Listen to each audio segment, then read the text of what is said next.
نحمده ونصلي على رسوله الكريم اما بعد فاعوذ بالله من الشيطان الرجيم بسم الله الرحمن الرحيم رب اشرح لي صدري ويسر لي امري واحلل عقدة من لساني يفقهوا قولي۔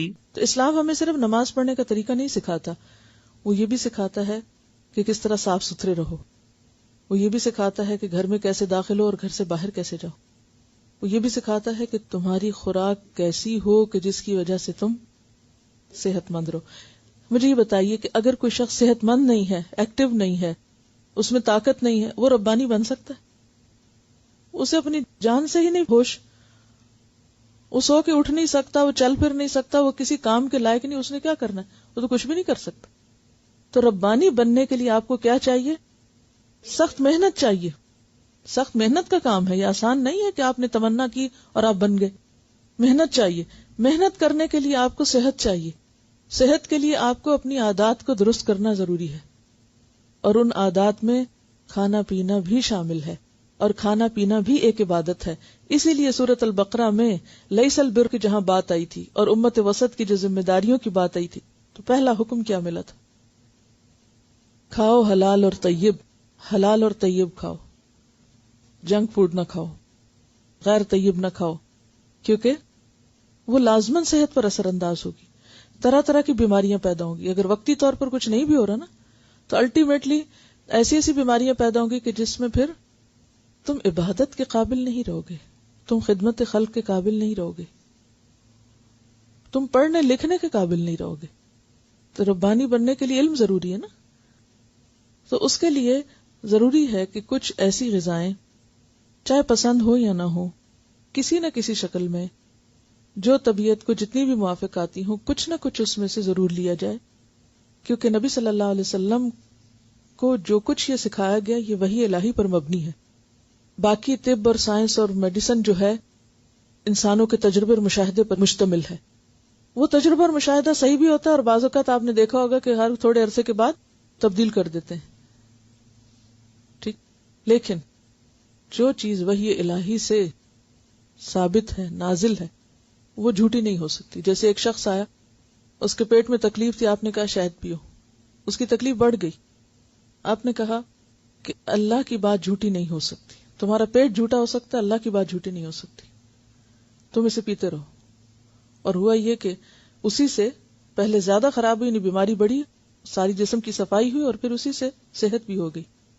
تو ان چیزوں میں لازماً ایک حکمت ہے، اور اگر ہم انہیں صرف ٹیسٹ کے لیے یا صرف غذائیت کے لیے بھی کھاتے ہیں تو بھی ٹھیک ہے، لیکن اگر سنت سمجھ کر اور اپنے مقصد کی تکمیل کے لیے ایک ٹول سمجھ کر استعمال کریں گے تو اس میں اجر بھی ہے۔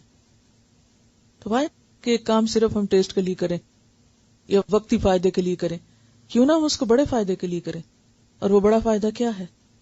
اجر، آخرت کا فائدہ۔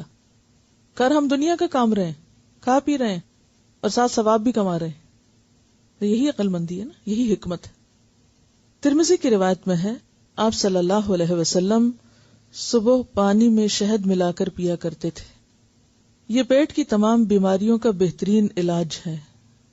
اگر روزانہ 1 کپ نیم گرم پانی میں 1 بڑا چمچہ خالص شہد ملا کر نہار منہ پیا جائے، اس سے وزن اور پیٹ بھی کم ہوتا ہے۔ نمبر 2، نبیذ تمر بھی آپ پیتے تھے۔ نبیذ تمر، تمر کہتے ہیں کھجور کو۔